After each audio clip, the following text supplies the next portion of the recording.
Hello, everybody. Welcome to Shocktober on Laser Brains.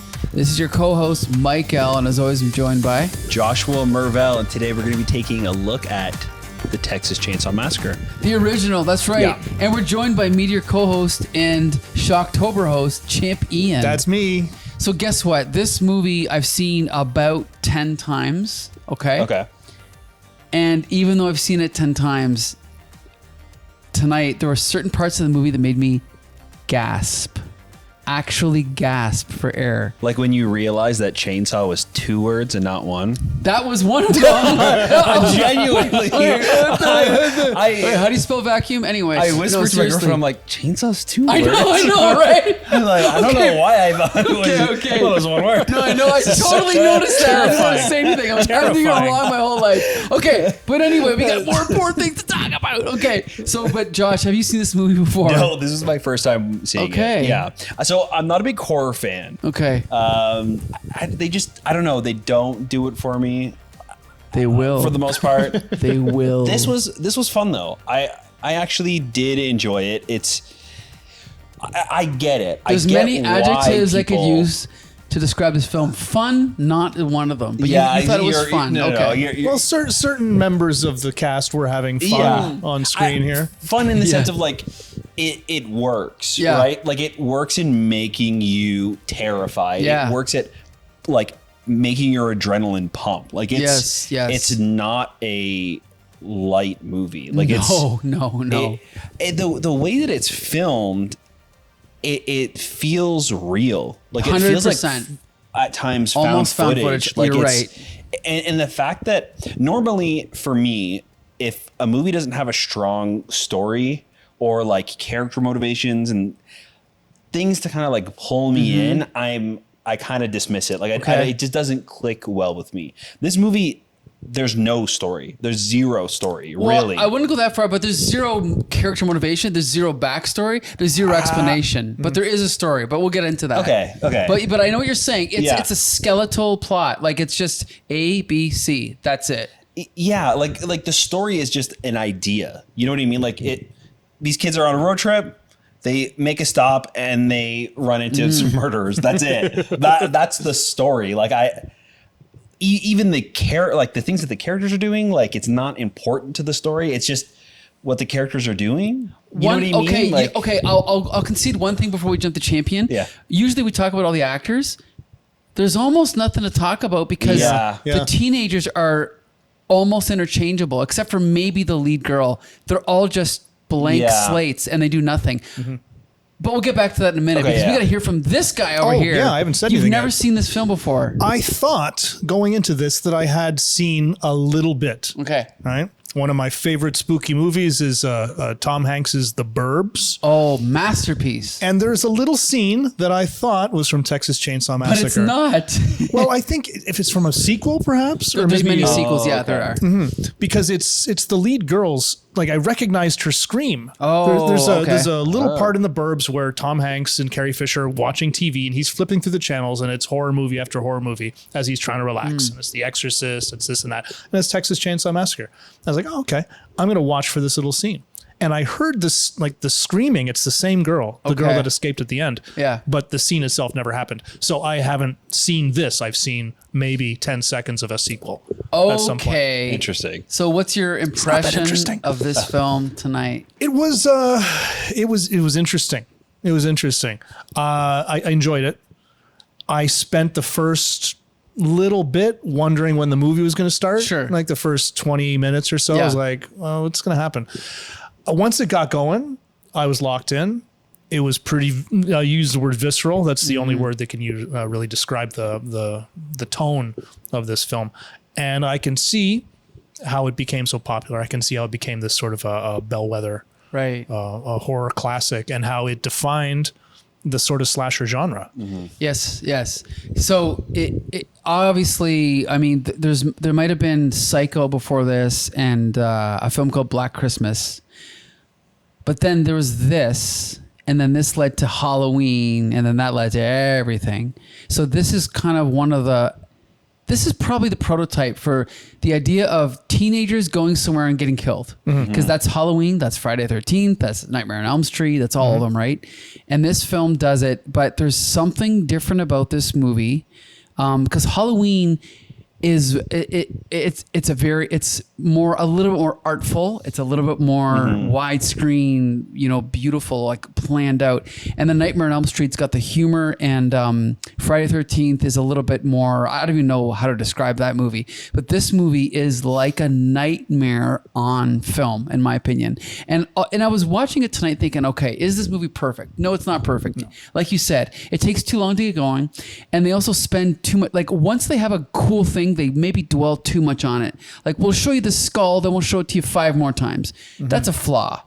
But I think other than that, once it gets going, it really is like a nightmare on camera. And there's something very crucial they do, which it never feels like it's staged. Like it always feels like the camera is in the wrong spot. Like it's over there, it's over here. It's like peeking through a doorway. It's peeking through. Yes. You got it. It's what's that word? When you're watching something, there's a word for when someone's like a peeping Tom. They're watching something from afar. What's that word? Okay, well, you know what? Like you can bystander. You can like, email us at comic book. No, okay, no, I don't know what the word is, but it's like voyeurism. Okay. It's like you're watching. You're not supposed to be watching, but like you said, you're in another room. Yeah. We're seeing something that we shouldn't be seeing. That we shouldn't be seeing, and the whole film feels like that. Not so like to a degree. Okay. But in a like I'm gonna go one step further than that.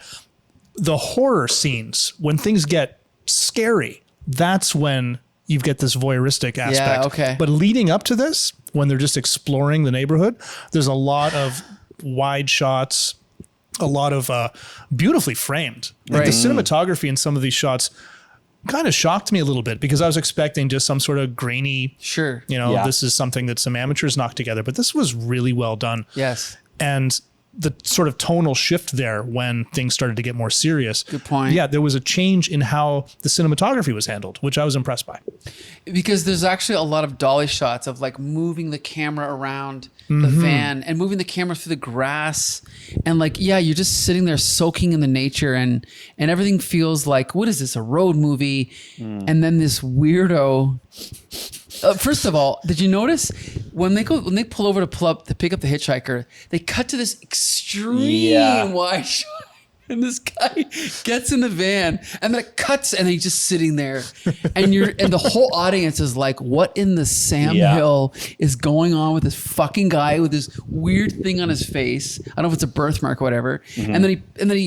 And he does all this weird shit, but then he pulls out the knife and starts cutting himself.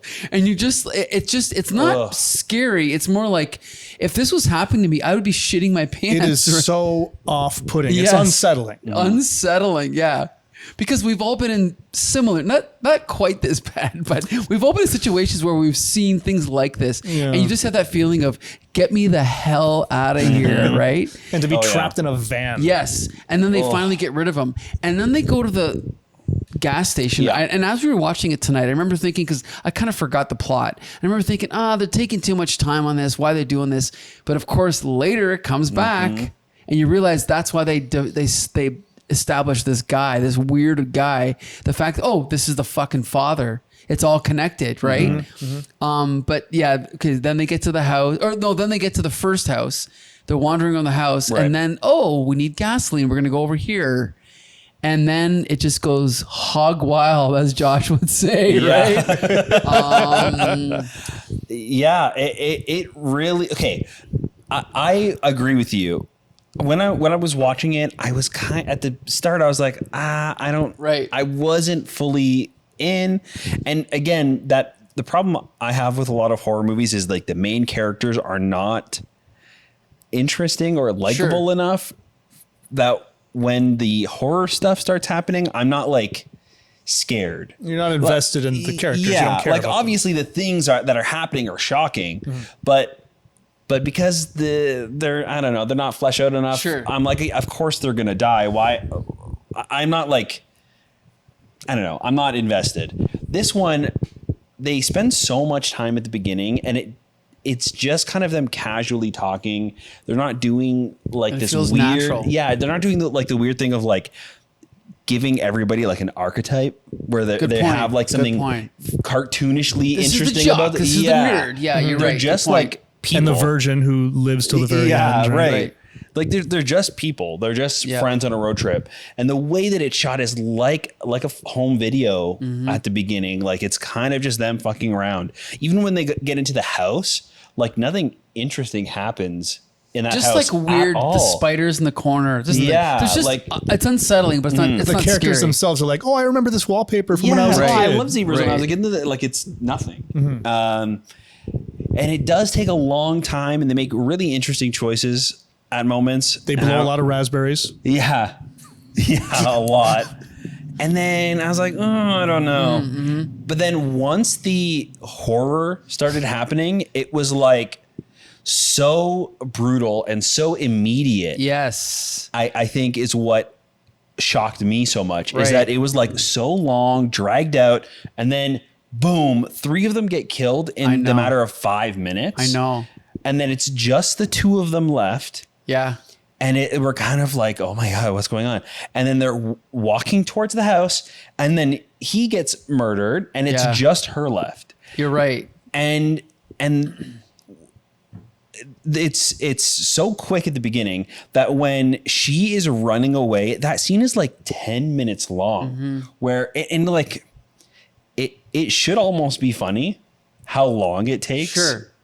You know what I mean? Granted, there were some chuckles at some point during that, especially when she started running back towards the house. Yeah. And kind of like, oh, well, for me, you silly goose. It took so long. It felt like it was happening in real time. That's an interesting observation. Yeah, I know what you mean. You're right. Like, that's a good point. It does. I never thought of that before, but you're right. It does feel like real time because you're almost like, okay, we're on the road, we're driving, it's boring, and then there's a little bit of foreshadowing because the guy in the van talks about slaughtering animals. Right. And he sets up how they kill the animals. So the idea is planted in your head.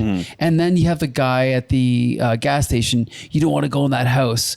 So but it's subliminal. It's like, yeah, whatever. But it's not like in your face, like Hollywood. Yeah. You're just kind of like, whatever.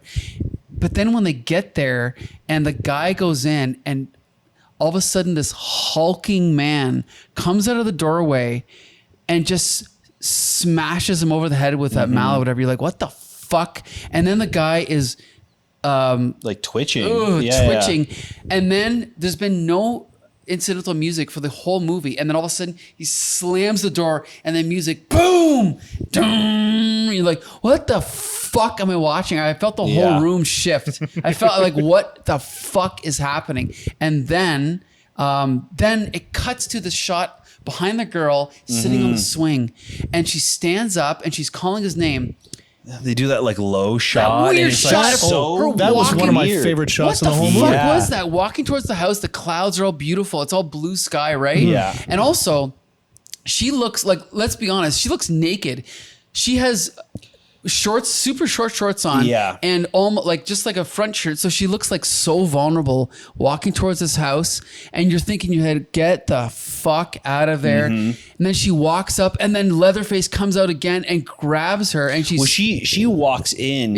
She walks in and like discovers that their living room. Yes, that's right. And is like trapped there. Yes. And again, because everything happens so quickly, in that moment, she is like paralyzed with fear. Yes. Like even when she stands up, she like her back and like legs give out. She's the one that discovers the bones, right? She falls. That is freaky. And she like stands up. She like her whole body like gives out. Yeah. And I like the acting in this movie is not great at times. It's very hammy. Only the talking parts. Yeah. But when they're scared, I buy it every 100%. Time in this movie. Yes. There's not one moment where I don't buy when the bad things are happening. Yeah.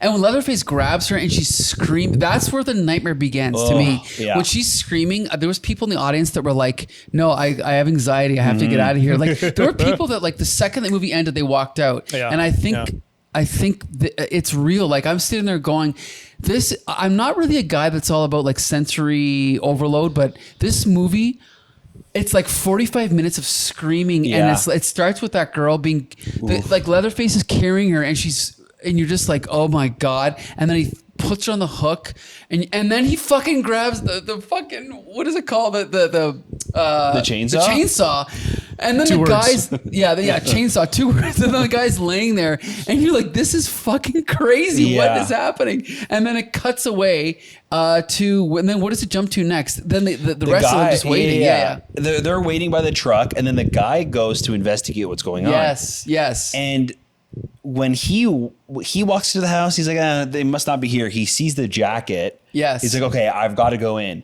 Great setup there, by the way. It's to so leave that good. jacket there. And then when he walks into the house, it's like the camera is set up in the exact same position for all 3 of those deaths. Right. Sorry. For the 2, not deaths, but like, okay. So abductions. Yeah. Abductions. So it's like looking into the house, down the hallway, the staircase is on the right, and you see the door with like the metal slider. So when the first guy gets hit with the hammer, it's in that doorway, same exact shot. Then when he finally captures her, it cuts back to that shot, and we see him walk with her into that room, and it like stays on the doorway. Then when the third guy goes in there, again, same shot, we see him slowly walk through the hallway, and he's just like standing in that doorway, like looking around, and it's the same shot, and I'm just like, and you're just like, oh no, get out of there. Like it's so. But then you hear this pounding. What is this pounding? And that's weird because then he opens the freezer, and you think that the girl would be pounding, but she's just laying there, and this is freaky. She's just laying there, but then she lunges out and tries to get out. Then Leatherface comes in and he hits him. And then it is disgusting. He like just forces her back into the freezer and shuts the lid, and we never see her again. Yeah. That is fucking crazy. Ian, you haven't said anything in a few minutes. It's because I'm terrified listening to you guys recount this. I'm getting this anxiety again. Exactly. Yeah. No, they did such a good job. As we're in the first 20 minutes of this movie and we're just watching them on their little road trip, and I'm bored. I'm thinking this movie sucks, and I'm not going to like it. These actors are terrible. But then as soon as the screaming started, I realized exactly why they picked the people that they did. They're not so good at talking and acting. That's fine, because that's not what this movie is about. This movie is about them getting killed, and they handled that part of it masterfully. Sure. They were all so good at that. It was, everything about it was so creepy. Everything about it, that scene when they put her on the hook, just comes out of nowhere. Yeah. There's no setup for this. You just see the hook for a second, and you're like, I hope I'm not going to see what I'm going to see. And then you see it. Yeah, they even have that shot where it's like the hook is in the foreground. Yes. And we are looking into the doorway as he walks in with her, and it just stays on the hook. And that shot gets mirrored too when the third guy comes in. Yeah. And that was one of the more disturbing things personally for me, is because I was expecting to see her on the hook. Yeah. And for some reason, not seeing her on the hook creeps me out even more. Yeah. Sure. Yeah. And it was like, for them not to have any sort of a frame of reference for this, because again, so much of this stuff has become stereotypical. I caught so many little references, so many little tricks that they were using that, I recognize this from this. I recognize this from that. I recognize this from this. So much of that. For them to have nothing to work on. You know what's funny is I'm a huge fan of Ty West, who did Ex Maxine and Pearl. Okay. Love those movies. But there's one thing I gave him credit for that I realized he got from this movie. And it's at the end of the movie when she's running away from the dude and Leatherface, and she's running, this is unusual, towards the camera. And they're running behind her, and they're just, and it's almost like slow motion. You're like, these guys are idiots, and they're too slow, but you're still like, oh my God. And Ty West used that. But this that almost makes it more frustrating for you to watch. Like, you can be running faster. Yeah, you should be running faster, but Tobe Hooper did it first. You're right. He did all these things first, and everything's ripped it off. It's incredible. So we might as well keep following the plot. So this girl, so now this guy gets killed. Now we're down to 2. We went from 5 to 2. We only have this fucking annoying guy in the wheelchair. Oh my God. And And then his sister. And the scene is lit by nothing. It's pitch black. We only see the headlights and the flashlight. They're arguing with and it's funny. It's interesting. You made a good point. They don't have personalities, but we still relate to them as humans because it's like, give me the fucking flashlight. And he won't give it up. And she's like, okay, fine. I'm just going to walk myself. And he's like, oh, okay, fine. I'll come with you. And then like the argument doesn't even make any sense. No, I know. You know what I mean? Like, I know. What He's are they arguing asshole. about? I know. Like they're all, Yeah. And then 2 seconds later, Leatherface comes out of nowhere. And by the way, I got to point out that freaking generator, speaking of generators, is off. It's so like, oh, it's too loud. Turn it off. But then out of nowhere comes this chainsaw and it fucks this guy up. And you're just like, you don't really see anything. Okay. But it's off. It's so disorientating, right? A few people I told about this movie, they're like, oh, what are you going to watch tonight? Oh, yeah, Chainsaw. They almost always said, oh, it's gory. Yeah. It's like a really graphic. And it's not. They actually don't show that much. No gore in this movie. There's a little bit. Like, when so- Leatherface's chainsaw falls on his leg. But Yeah, other it's than He that, cuts his Tiny leg bit. a little bit. That's and it. that dude cuts his hand and he cuts the right, guy it's in the wheelchair's arm. all Like up it's here. 100%. Yeah. The beginning of the movie has more in it, and it's just the like artsy like opening where Yep. we're seeing like the decaying hands or Yep. whatever, and then the sculpture as the news report goes on, Sure. and then it cuts away and the movie happens, and there's really nothing like physically graphic No, going I think on it's in just the movie. the suggestion. Yeah. Like when you see this kid in a wheelchair and Leatherface is cutting him, you're freaking out. But they actually don't show There's that nothing. much. Yeah. No, I know. Yeah, you're just seeing some blood on him, Right. on Leatherface, but that's it. Even when they put her on the hook, Yeah. it's close up of the hook, and it's like a long waiting on the hook as he's slowly dragging her over. And then as he puts her on, it cuts away. And then even when we see her on the hook, it's not like we see the hook coming out of her. It's Yeah. nothing. Like she's just hanging there. Like we don't see anything. But she is hanging there. Her Yeah. feet are dangling. Yeah. She's Yeah. over this bucket and she's Yeah. kicking. Very effective. For Very sure. effective. Yeah. Okay, there's one other thing I have to point out. I don't remember if it's the first girl or the second girl. One of them, it happens twice. They jump through a window. It's the same Second girl. Yeah. Second our girl. main character. She jumps twice then. Yeah. She does, yeah. Okay, the first time she did, that's when I gasped. I was like, I was sitting next to Caitlin. I was like, this, like, even though I've seen it 10 times, I'm like, this is fucked up. That has actually been imitated by Halloween, Friday the 13th, and many other films because it is so shocking to see. It's just, I think it's because she's a woman and to see her, it's so violent. Smashed through a Yeah. window. She's so desperate to get away. And you're just like, this is fucking crazy what's happening. The lengths she's going through to get away from this guy. And then she does it It's again. a second story window. That's on what I top was of going to that, say. right? Not only that, she it's- jumps off that second And, story. it was like done on Halloween, but this was better. I'm telling you right now, that shoot, the way that Tobe Hooper frames that shot is perfect. There's not one moment where it feels fake. It feels like this is real footage. Yeah. Right? I think too, like if it were if the same exact scene were to happen in Halloween, second floor and everything, she would have like jumped through Well, or it did whatever. happen in Halloween. She jumped through the window. The second story? Yeah, she was. Oh, yeah, okay. she did. Well, anyways. Yeah, I feel like Michael Myers would just be like standing in the window. Yeah. And But not Leatherface. He's like looking. Yeah, He's like I don't know know. what to do. Like Yeah. you can see him processing Yeah. it. Yeah, like, you're he's right. looking.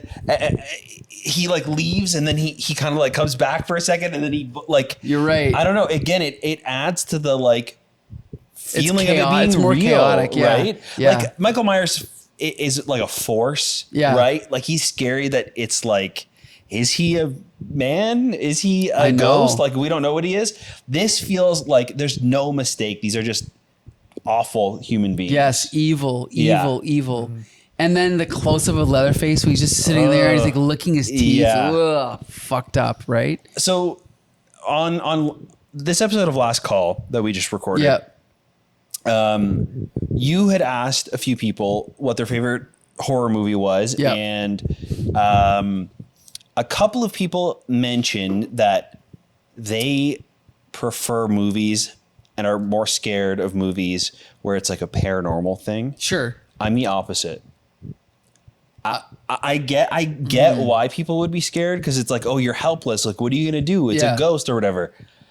For me, when I'm watching it, I can like distance myself when it's something paranormal or fantastical. Something like this, like I can't help but see myself in the situation. It could happen. Because it could happen. You know what I mean? Things like this have happened. Yeah. So in those moments, it's like gut wrenching to me. Like, it's so. That's a good point. Yeah. That's a very good point. So Yeah, I'm very much the same way. Spooky ghost stories have no effect on me whatsoever. Not but really, But the second I see some creepy backwater, like inbred, trying to kill me because they are insane, that's on a different level. It's I know exactly. I like both. But I know what you mean. Yeah. This is more real. This feels like it could happen. And again, I was saying to Caitlin, like, you know, I drive to certain parts of Essex County. I'm like, oh, look, you know, this is Texas Chainsaw Massacre. I'm going to go into that house and get killed, right? And so anyway, because we've been following along the plot, let's just keep going here, okay? Yeah. So now we have our final girl. She is running for 20 minutes. She hits a tree. And then she gets knocked out, I think. Then she wakes up and she's sitting at right. No. She doesn't get knocked out. She hits the tree. She gets back up and runs to the. Or maybe she does get knocked out. I don't remember. She gets knocked out for a moment, but I don't think she's captured then. She's not really captured until she goes to the gas station. She goes to the gas station. That's right. Sorry. And that's where she's in the house before that. Right. That's where it ties back into the beginning. You're like, oh, this is what the gas station was. And you think for a moment, oh, now she's safe.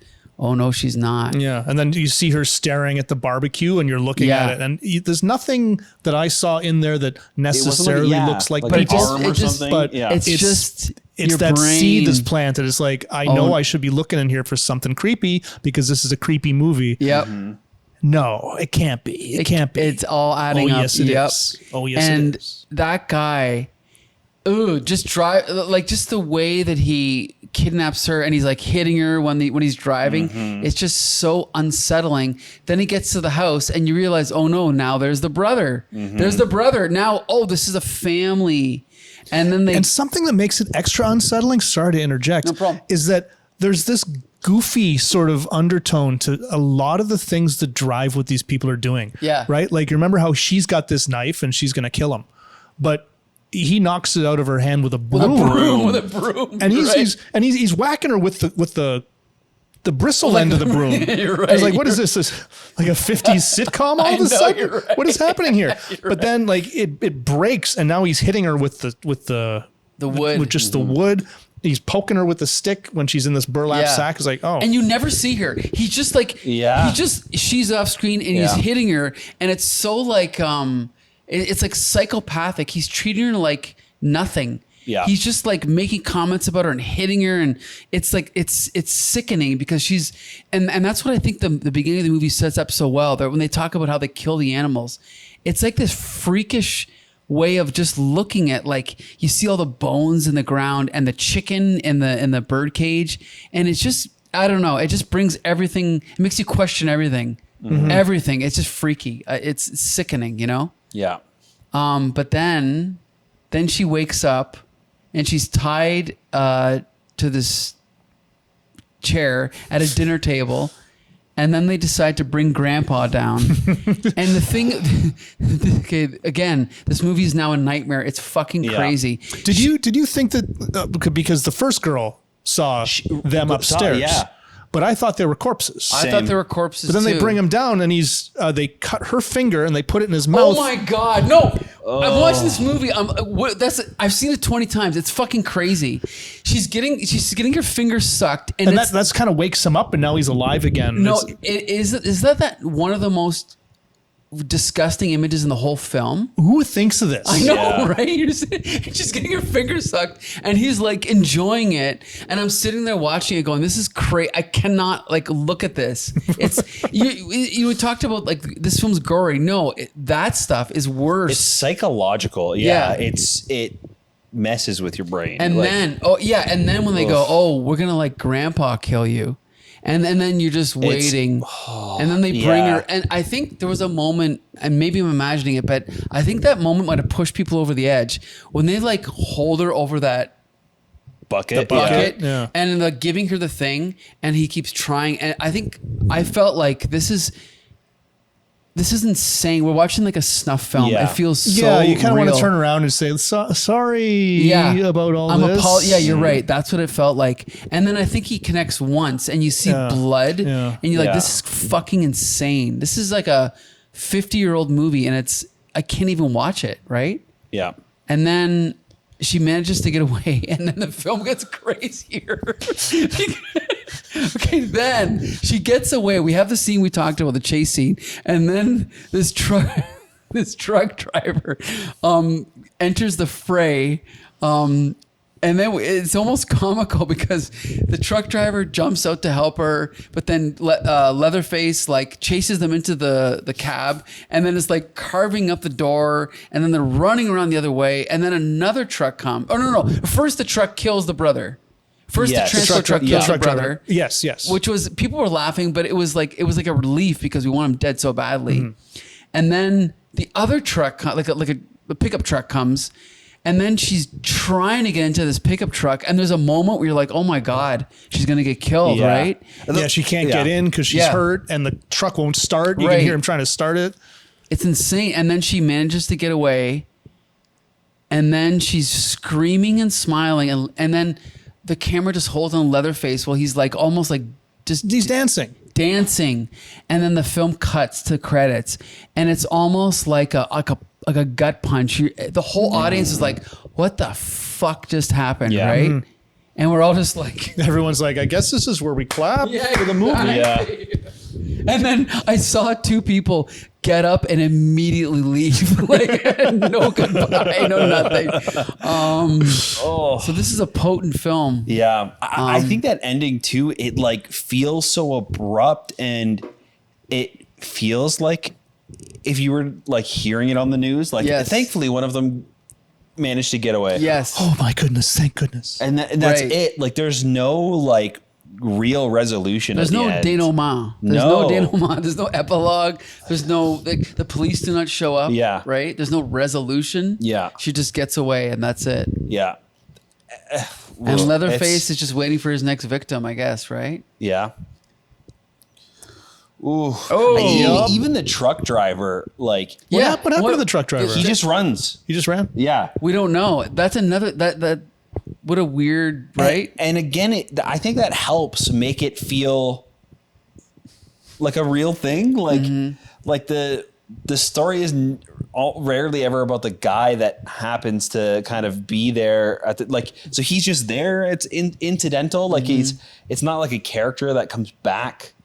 You know, like a cop or something from the town that they drove through earlier. The cop that didn't believe him at just, first, and it just happens to be this guy that happened to be there. Like, it's I don't know. This movie is weird. I don't know what else to say. I mean, we talked like it feels like found footage, but there's also some beautiful shots.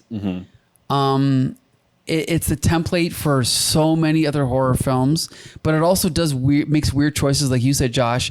The characters have almost no personality, zero backstory, zero. The only thing we know is they're brother and sister, and that's it. Yeah, we don't know anything about anyone else. You know what's crazy too? I thought that the main character was going to be the horoscope girl.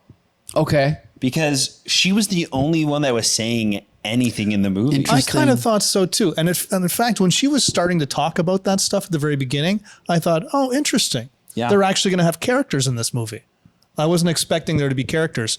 Again, there weren't, but for a second, it looked like they were trying to set them up, and I thought the same as you. Yeah. But no, she just happened to like horoscopes. That was it. Right, like right. it didn't have anything to do with the plot.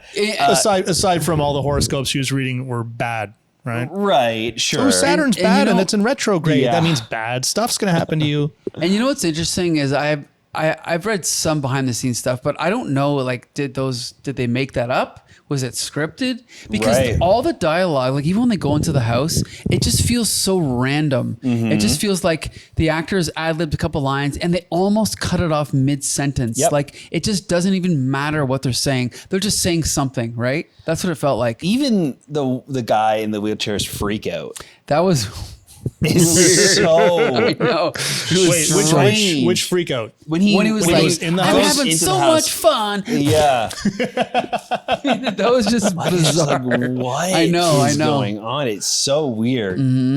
Like the knife too. Like I thought that the knife was going to come back into play. His little pocket knife. Yeah. Forgot about that knife. Yeah. He kept talking about it, and he's like, "No, you had it last. You Yeah, had that it was- last." yeah, that was weird. So That I was, was- I was yeah, like, "Oh, I she's know. gonna like have it." No. like it's just you're right. It like means nothing. Yeah, you're right, you're like, right. Like nothing that the characters do at the beginning ever comes into play later on. Like the most is the fact that they go to the gas station. That's a good point. You I wonder if know, that was a choice or if that was just. I mean, I don't want to disparage the people that wrote this movie, but if they didn't know how to write dialogue, or if they were saying something more profound about how nothing that these kids do matters. That's a good point. It might be a little bit of both because, and I don't know but Toby, like we should point out, Tobe Hooper went on to direct Salem's Lot, the TV series that's famous Stephen King adaptation. He directed Poltergeist, so he did have a horror career. So some of this was deliberate, but I think some of it might have just been a little bit accidental. But I don't know. But I know what you're saying. I don't know. It definitely was deliberately, like the found footage thing. It's not technically found footage. No. But the message at the beginning, it makes you think, oh, this is real. But it wasn't. But it feels like a documentary, right? The idea is based off of real murders. Ed Gein's. Yeah, Is it Ed Gein? I think, yeah. or whatever, which also inspired Psycho Right. and some other. And So like it has this kind of like basis in real life a little bit. Ugh, I don't know. This movie is. And here's the thing is that I think the fact that it's the 70s and it's grimy and grainy, it helps. You don't want this film because there was a remake in the 2000s and it was slick lighting and the camera goes through the hole. I freaking hated it. This is the way you do it, right? There's a couple flaws, like we said, it holds on things a little bit too long, but overall, the shooting style was perfect, I thought. What were you going to say? I think the worst part about this movie was right at the beginning where they make a pit stop to go to the bathroom. Oh, we see the guy peeing in the can, and then the truck goes by, And then which scares him, I guess, and he rolls down the hill for some reason. Like it, yeah. I was laughing. Well, at because- I was like, what is going on? This is so stupid. It's not what I was it- expecting either. No. This is a terrifyingly creepy movie, and we're 10 minutes in and it's been slapstick so far. And I don't think they were trying to be funny. It's hard to say. Like- These are interesting choices, Yeah. regardless, It's because this is the sort of thing that was not improvised. That was No, it was something planned. that It had was to have been staged. written down. So at some point, somebody wrote down in the script, like, okay, we're gonna pull the truck over and have him wheel himself down in this ramp and pee in a coffee can And then- before falling down a hill for no reason. Like a transport truck just drives by, and nothing just happens. scares him, and he Yeah. rolls like 20 feet. And the thing is there's moments like that where, as an editor, you go, cut that out, and it would have made it better. But I'm kind of glad. I don't know. It's like there's something chaotic about it. You go like, no, just Yeah. leave it in. It's cool. Even his freak out, you could cut the freak out. Yeah. But the fact that it's in there, You could cut his entire character out. right? Honestly. Yeah, you could. And it was an interesting choice to have somebody who was confined to a wheelchair. Sure. I don't think he was used effectively in that role, aside Right. from Arguing with the flashlight. with the flashlight Yeah. and trying to get himself into the house for no reason because Right. everyone's leaving at that point anyway. Yeah. I don't know. I think that he could have been used to more effect as someone who was slowing them down as they were getting picked off. But I don't know. I think it's also Chaos. It's an interesting idea, like the fact that he also feels a little bit more helpless Sure. in like nature compared to everybody else, but that doesn't even come into play. Like, No. I don't know. It's a weird choice to make, and it feels like it's just something Random. that happened. Like it's random. It might. You know? Yeah, you're right. Some of these choices might be random. Some of them might not. We don't know. But they don't detract from what's happening either, and that's the other. It's there's this sort of everything works together, Yeah. and there's no reason why it should. Everything just it makes up for the fact that they're sort of lousy actors in a way. That they're just doing this random stuff, and that's kind of their backstory. They're just some kids fucking around. Right. Yeah. So I don't know if you know this, Josh, but they surveyed John Carpenter, Wes Craven, and Sean Cunningham, and they asked them what they thought the scariest movie ever made was. And they said, all three of them said Texas Chainsaw Massacre. Interesting. So do you know who these three are? John Carpenter, Halloween, Sean Cunningham, Friday the 13th, Wes Craven, Nightmare on Elm Street. All three of them said this is the scariest movie ever made. It's kind of hard And in to fact, argue I with think that this movie, at least in the United Kingdom, was released to theaters with an X rating, Really interesting. which considering that there was no nudity and very little gore, Right. Yeah. it just on the psychological aspect earned it that rating, which is kind of impressive. It is terrifying. It's in the top 3 scariest. Like I would put Exorcist up there. Maybe there's something I'm forgetting about, but this is definitely. I mean, Halloween's up there, but this is. There are grosser movies. Yeah. Like But it it's not depends, I guess, how you like right. rate it. I think it's the scariest by far for me. I think there are ghosts. We talked about ghosts earlier. Like there are ghost stories, like even by Mike Flanagan, like The Haunting of Hill House, that they scare me more because Right. I am scared of ghosts. But this film is more. It's like a nightmare. It's like once it gets going, like we said, it's an unrelenting nightmare for like half of the movie. You're just like, just make it stop, please, and you can't. It just keeps going. It keeps going. It keeps going. So that's why I think it's scary. Yeah. I feel tired after Right. watching this movie. Like it Exhausted. has taken something physically out of Yes. me, which is interesting. Because as I'm watching it, I'm thinking, this movie's not so tough. Yeah. I can take this movie, especially after the first 20 minutes or so, and then it's just a lot of screaming. This is nothing. Yeah. Oh, you just cut that person up a little bit. That's nothing. But here I am, like, I'm going to be thinking about this movie. I'm going to be thinking about some of these shots. Definitely. That Girl on the Hook Ugh. lives with me now. It lives Yeah. on my brain. And jumping out the window, I can't take Although it. we got a chuckle the second time that she did the exact same thing. That's true. Yeah. Which, do something else there. But There's a couple chuckles. It's not a 10 out of 10. It's a 9 out of 10. I'll give it a 9 out of 10. 9.5 out of 10. It's one of the best horror movies ever made. It's one of the scariest movies ever made. It's not perfect, but it's so good that I don't care.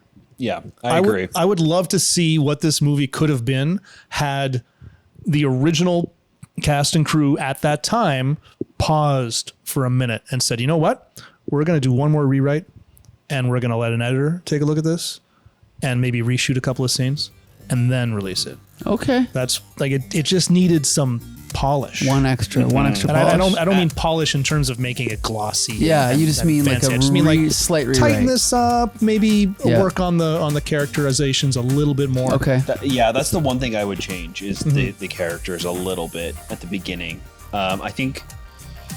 I think once they step foot into the house, I don't think I'm changing anything. No, me neither. Okay. Imagine a movie now where they start at that point, because I thought about that. They step into the house, But I do like the setup of the guy in the van. The guy, the father in the gas station is not as strong, but the guy in the van is strong because you're like, what in the hell is going on? Yeah. But here's so goofy. Yeah. So here's the thing. We just watched one of the scariest movies ever made. Next week, we're going to watch one of the also scariest movies ever made, Creature from the Black Lagoon in 3D. Maybe 3 whole dimensions. Yes, 3 dimensions from the 1950s. So if you're watching this, it's already screened. But come every Wednesday to Meteor and watch movie night. We watch horror, we watch sci-fi, superhero fun, action, everything, right? Everything. Yeah. It's all no holds barred here. You're right. And coming up after that is Scooby-Doo. I guess, yeah. Comedy. I am very excited. I'm very excited about that. Yeah. We want to thank Champ Ian for hosting movie night every week. Oh, you're welcome. You're welcome. Even though I'm going to have nightmares tonight. Yes. I know. I'm going to have an unsettled sleep tonight. Wait till you see CGI Scooby-Doo. That's right. I was just thinking the same thing. Josh, why don't you tell everybody where you can find our episodes? You can find all of our stuff on our website at comicbooksyndicate.com. You can also find the video format versions on our YouTube channel, so check us out there. Let us know what you guys think about Texas Chainsaw Massacre. All right. Till the next time. See you later. Bye.